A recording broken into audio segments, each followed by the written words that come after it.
On vient de finir sur ce site et notre présence ici se justifie par le besoin pour le promoteur d'offrir un environnement meilleur à ses lapins, principalement les reproducteurs. Donc lorsqu'on parle d'environnement à lapin, on ne se limite pas seulement au bâtiment. L'environnement du lapin commence par le choix du site et se termine par la gestion des déjections. Et la gestion des déjections va être au menu ou alors au centre des préoccupations dans cette vidéo. Pour des projets d'envergure, c'est-à-dire pour un élevage où on va déjà avec plus de 15 femelles, nous estimons que avec les dérèglements climatiques qu'on rencontre en Afrique, avec toutes les difficultés qu'on a autour des bâtiments qui sont toujours mal construits, il faut aller sur des cages à un seul niveau. Parce qu'avec des cages en hauteur, il y a d'énormes difficultés qui vont impacter négativement la reproduction et la production pendant les périodes chaudes.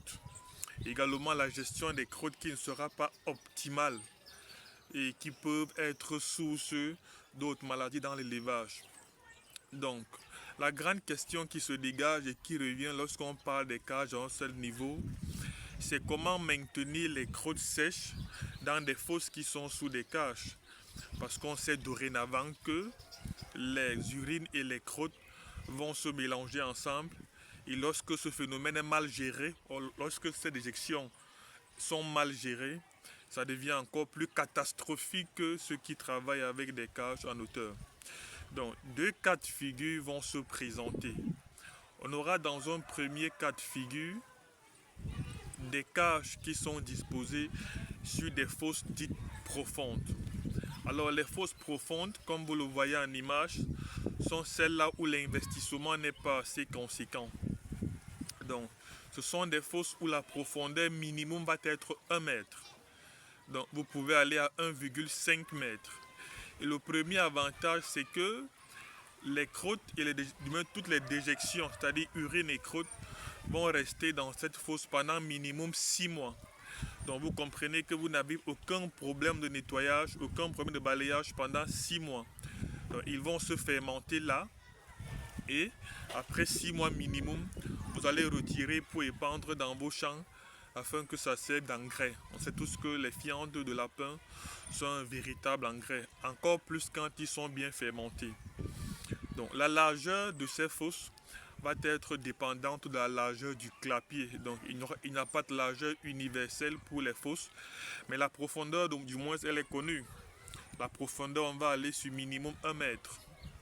Ça peut aller à 1,5 m. Le grand avantage, comme on l'a dit, c'est qu'on n'a pas besoin d'une fosse à l'extérieur où on va contenir les crottes. Non, tout est contenu dans le bâtiment et on vient enlever plus tard pour aller verser au champ.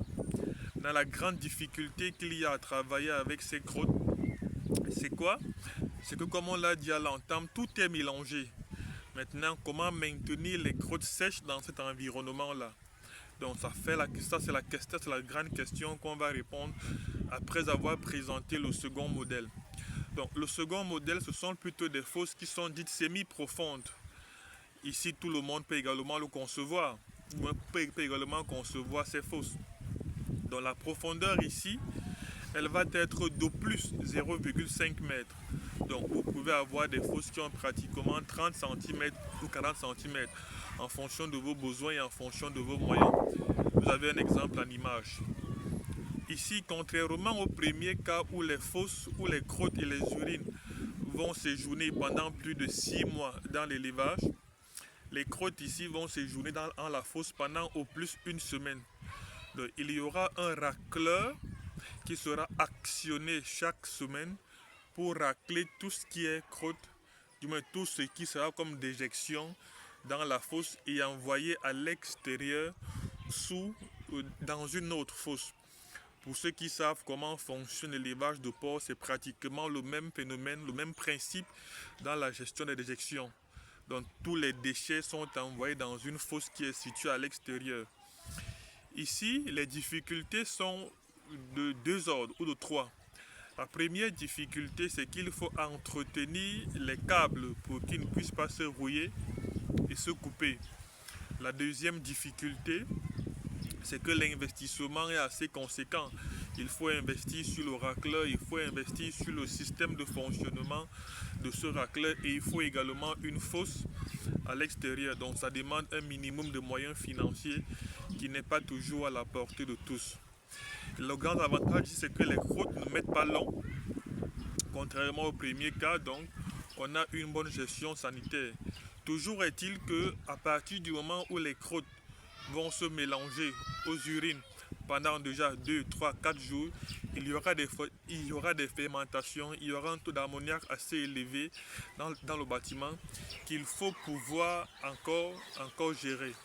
Donc la grande question dans tous les deux cas de figure, donc que vous soyez dans un système de fosse profonde ou dans un système de fosse semi-profonde. C'est vrai qu'avec les fosses semi-profondes, il y a également notre système où on peut s'en passer du racleur, travailler plutôt avec des jets d'eau, c'est-à-dire on va plutôt laver chaque 2 jours ou chaque 3 jours. Toujours est-il que l'investissement n'est pas négligé.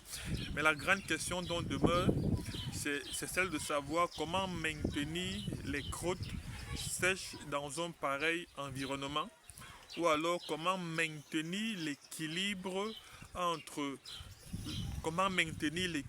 du couple oxygène-ammoniac dans cet espace pour que la production soit toujours optimale. Donc pour répondre à cette question, on va simplement vous inviter à vous abonner sur cette chaîne et activer la cloche de notification pour ne manquer aucune de nos vidéos, parce que la réponse à cette question va constituer le déroulé de la prochaine vidéo. Merci.